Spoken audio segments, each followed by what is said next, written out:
Arcadian Vanguard presents the Wrestling News in your daily wrestling newscast for Sunday, December 25th, 2022. Good morning. I'm Mike Sempervive. We begin today's Christmas edition with some sad news to report. Former mixed martial arts fighter and part-time professional wrestler Stephan Bonnar passed away of presumed heart complications while at work on Saturday, according to a story by ESPN's Mark Raimondi. Bonnar rocketed to acclaim in the MMA world during 2005's The Ultimate Fighter finale, when his light heavyweight bout with Forrest Griffin became an instant classic. Despite losing by unanimous decision due to his performance and the captivating nature of the bout, Bonnar was awarded an Ultimate Fighting Championships contract, fighting 14 times for the company through 2012. In 2017, after his MMA career wrapped up, Bonnar dabbled in the world of pro wrestling after training with Disco Inferno at Future Stars of Wrestling in Las Vegas. Bonnar's first match in August of 2017 came for House of Glory Wrestling against current New Japan Pro Wrestling light heavyweight Sho Tanaka. Originally, it was scheduled to be against fellow former UFC fighter Matt Riddle, but a Riddle injury forced the change.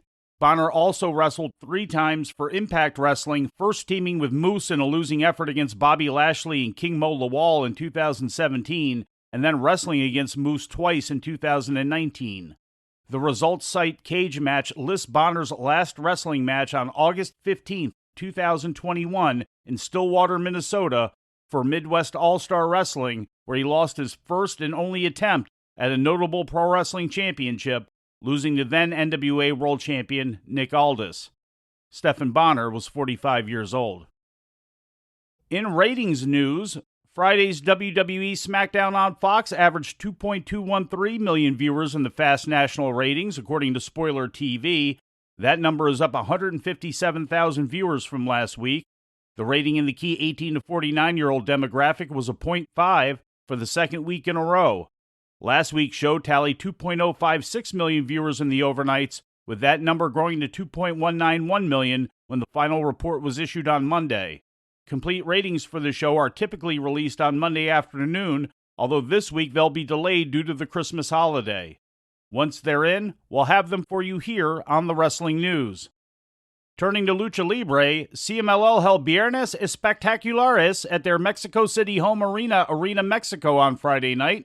Mystico, substituting for Volador Jr., teamed with Panterita del Ring to defeat Gran Guerrero and Raider in the finals of the Gran Alternativa tournament.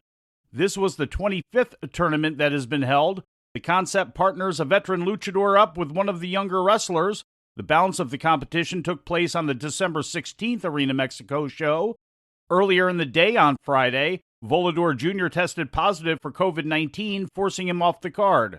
Mystico had been scheduled to wrestle in a 6-man tag team match. In his place, Negro Casas teamed with Soberano Jr. and Titan to defeat Averno, Templario, and Yota Tsuji.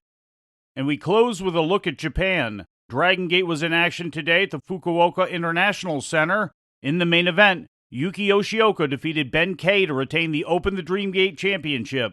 We'll have more complete results of the show on tomorrow's episode of the Wrestling News.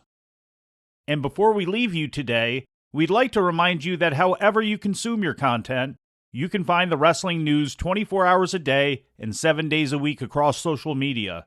On Twitter, follow us at Wrestling News AV. Our Facebook page is also Wrestling News AV. The Wrestling News can also be found on the Arcadian Vanguard YouTube page. And for those who utilize Amazon Echo devices, just tell Alexa to play the Wrestling News podcast. And remember to make sure you add podcast at the end.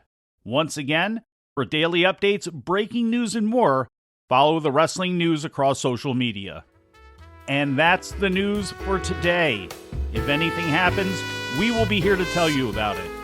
No clickbait, no paywall, just the Wrestling News.